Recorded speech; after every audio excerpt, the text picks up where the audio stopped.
what P. Chidambaram has said today might not be too surprising.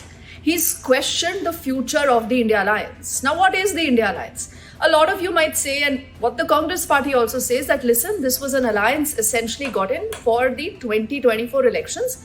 And the next time around, when we'll have the elections of the Lok Sabha to 2029, is when we'll sit together and we'll chart out our own territory. But that is the real problem. And that is the biggest problem when it comes to not just the Congress, but a lot of other regional players who for the longest time have made it very obvious that there is a discomfort when it comes to dealing with the Congress, when it comes to having a working relationship with the Congress, because the fear is that the more the Congress grows, it could actually eat up into the regional votes of these parties, the regional parties. On the other side, P. Chidambaram today, and the BJP is emphasizing this, that he has spoken of the fact that the BJP is a formidable party. Now, P. Chidambaram has put out a clarification. He says, I call them a formidable machinery. It is a machine. And it is a machine that has a lot under its control, right from the Election Commission to the judiciary and everything else. So this is a typical script. But right now, what are the key elections we are looking at? Not very far will be the Bihar elections, where again the Congress is a junior partner. Next year is a year of even bigger elections, the big battle of Bengal, where again, if you recall, Congress is a junior player. Then you will have the Tamil Nadu election. Clearly, again, it's a junior partner. So I think there is a lot at stake for the Congress itself.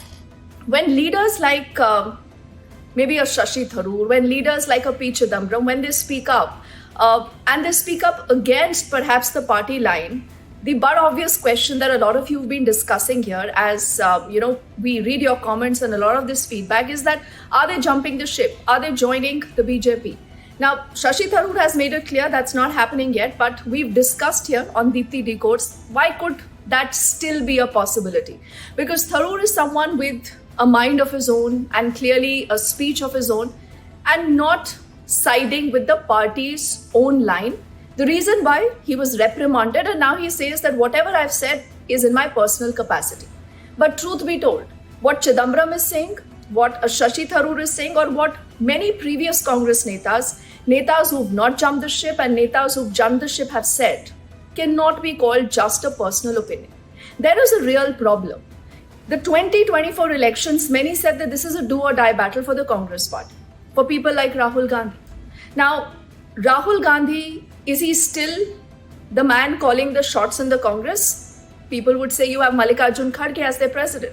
But still everyone knows that this Congress is the real Rahul's Congress. And that is why a lot of these decisions that the Congress party has taken vis-a-vis a lot of these states, their chiefs have been changed, the kind of commentary that has been made, especially during the caste census and a lot of other things, that does belong to the Rahul school of thought. So is the P. Chidambaram okay with it? Is the Shashi Tharoor okay with it? We don't see much of Priyanka. So I think even in the Congress party, you realize that things are not as pepped up as it should be. But on the other side, when you look at the BJP is literally on its toes.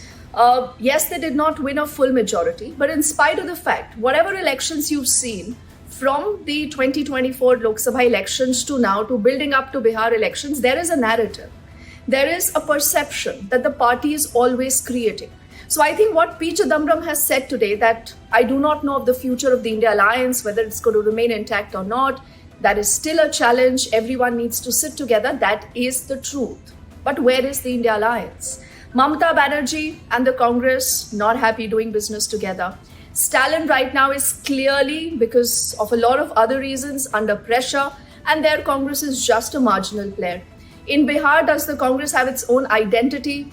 Ideally, no. Could be a direct battle between Tejasvi Yadav, the RJD, and the BJP. You've seen a lot of changes in the narrative when it comes to the caste census, the BJP giving that the ultimate push, Operation Sindoor, and a lot more. So trust the BJP to push that narrative because they know that they have to win Bihar. Bihar is one state that they haven't conquered. They do not, the BJP has not had their own chief minister there. So that has to happen. Future of Nitish Kumar. So I think those are important things. When you go down to Tamil Nadu, the future of M.K. Stalin, who's right now dealing with anti-incumbency, there are allegations of corruption and a lot of other things. The BJP wants to ensure that he is somewhere he's somewhere pushed into a corner, and there could be some bit of scope for the party. In Bengal, we all know, literally the kind of fight that you see between both the BJP and the Trinamool, where again the Congress possibly has been reduced to margins. So the future of the Congress is what I think leaders like P. Chidambaram, leaders like Shashi Tharoor, and a lot of other leaders who do not speak up, but yes, they were also a part of the G23, are really worried about.